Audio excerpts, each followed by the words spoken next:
En una encuesta realizada por la UNAM, los mexicanos aseguran haber recibido la mayor cantidad de noticias falsas a través de sus redes sociales. Instagram encabeza la lista con el 91% de las menciones. Luego sigue WhatsApp con el 90%, Twitter con el 89%, Facebook con el 87% y finalmente YouTube con el 83%.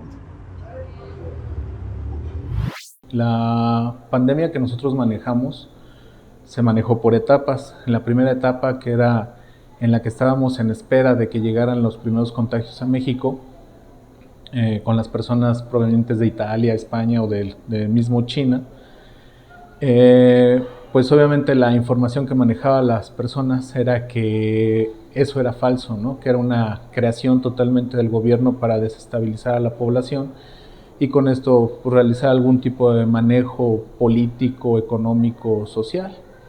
Posteriormente, en la fase número 2, cuando se empezaron a dar los primeros contagios en México y que con esto se empezó a llenar nuestros hospitales, una de las cosas que manejaba la población como situación falsa era que en los hospitales, que el gobierno nos había pagado, nos estaba pagando para poder matar a las personas y con esto en el momento de hospitalizarlas, incluso sacarles el líquido de las rodillas, ¿no? Fue una noticia que generó incluso en Ecatepec de Morelos un grave problema.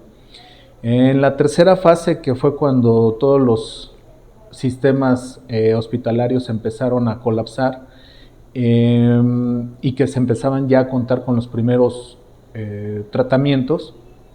Incluso dentro del área médica hubo algunas situaciones que veíamos que se manejaban como informaciones erróneas, ya que al inicio se suscitó, se manejó al paciente con ciertos medicamentos que a la posterioridad nos solicitaron que no se manejaran, ya que estaban presentando complicaciones más severas que obviamente el propio beneficio que pudieran generar.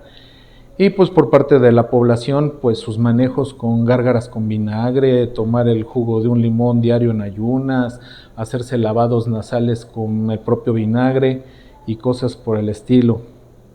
Conforme avanzó la etapa, las siguientes fases, y que ya empezábamos a manejar las vacunas, una de las situaciones que se presentaron era que la población decía que con las vacunas se nos estaba inoculando un chip con el cual pues, nos podían controlar, podían saber dónde estábamos, qué hacíamos y todo esto por medio de las antenas 5G, ¿no? Que eran de telecomunicaciones de transmisión, cosa que pues obviamente no es verdad. Y que también con las vacunas se autoprogramaba a las personas para que fallecieran, para tener un deceso entre 5 y 10 años a la posterioridad, con la finalidad de reducir el número de población y con esto controlar los problemas de la misma población por la cantidad, ¿no?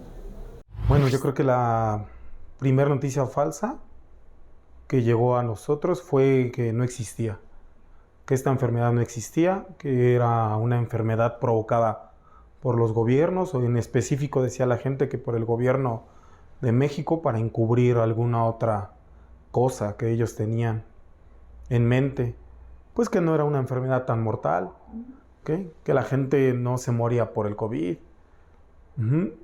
que era una enfermedad exclusiva de países de Asia y Europa, que no podía llegar a México porque era muy grande la distancia, que la gente creía en los tratamientos alternativos a la medicina convencional, a la medicina alopática, tratamientos naturistas en muchas ocasiones, o inclusive hicieron algunos casos de lo que alguna vez dijo el presidente de Estados Unidos, que en aquella ocasión estaba Donald Trump, con el cloro, ¿no? Que el cloro podía eliminar la enfermedad, pues a lo mejor en la ropa, en los zapatos, eso sí, pero pues, en el cuerpo humano es una intoxicación por cloro y pues, no te mueres de COVID, te mueres por la intoxicación de cloro. La primera que tuve conocimiento era de que, según decían, había una producción excesiva de gel antibacterial y que todo había sido planeado para vender gel antibacterial, que ese era el único objetivo. Luego escuché una de el virus no existe, es un invento del gobierno para distraernos de los problemas verdaderos. Había otra noticia en donde se decía que ese virus no mataba en realidad, que todos esos muertos eran por otras causas, menos por las del virus. ¿Qué otra información falsa? Pues lo que tuvimos en el hospital allá en el norte de la Ciudad de México, en el Hospital Las Américas, no sé si puedo decir el nombre, pero bueno, en el Hospital Las Américas, donde decían que les quitaban el líquido sinovial, el líquido de las rodillas, ¿no? Para venderlo, cuando pues realmente sabemos que es un líquido que no tiene ningún uso para nada.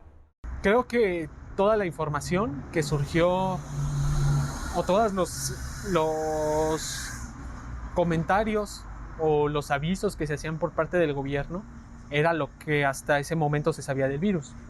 Pero que haya sido con la intención de mal informarnos a nosotros como médicos, no. Por ejemplo, en un principio se habló de que no podíamos portar cadenas, relojes, aretes para evitar transmitir el virus. Ahora se sabe que no es la vía más eficaz de transmitirlo, pero no era, esa información no la podemos considerar como falsa, era como precauciones, nada más, de lo que se sabía hasta el momento, pero que fuera con una mala intención de dañar la práctica médica o malinformar a la gente, creo que no.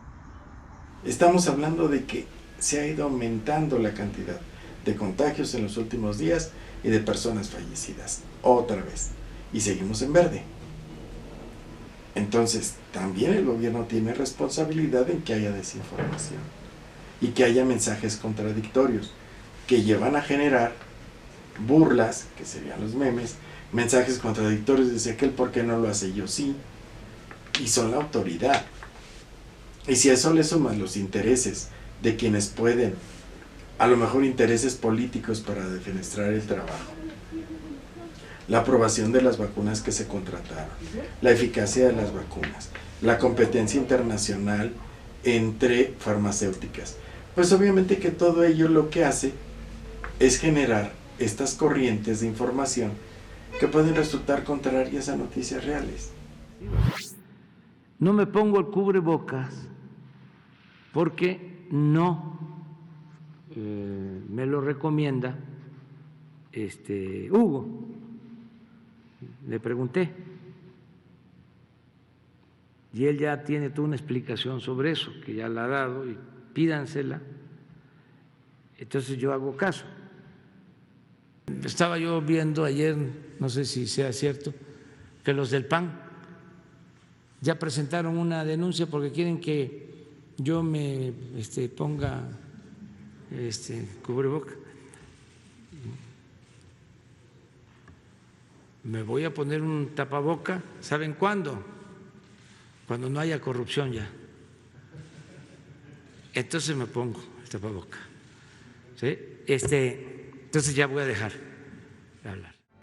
Según especialistas, la desinformación y difusión de rumores o información sin sustento científico se ha convertido también en un problema de seguridad ciudadana, y ejemplo de ello fueron las agresiones a los que se enfrentaron el personal médico durante la emergencia epidemiológica.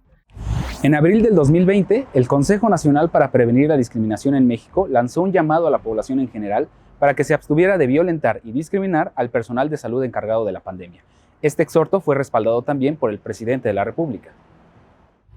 El llamado respetuoso a toda la población para cuidar al personal de salud, respetarlo, quererlo,